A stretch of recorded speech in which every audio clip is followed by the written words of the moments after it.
Okay, the foosball table legs are, three of them I've already dried. I put the second coat on this one this morning, so we'll let that one dry.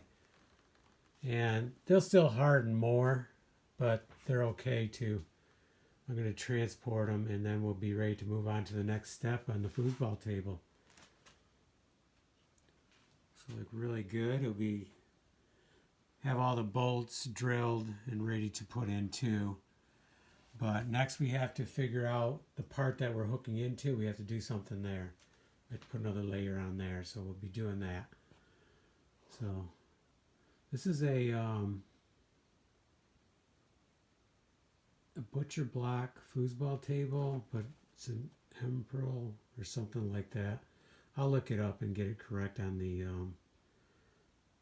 title. But yeah, big change on this foosball table.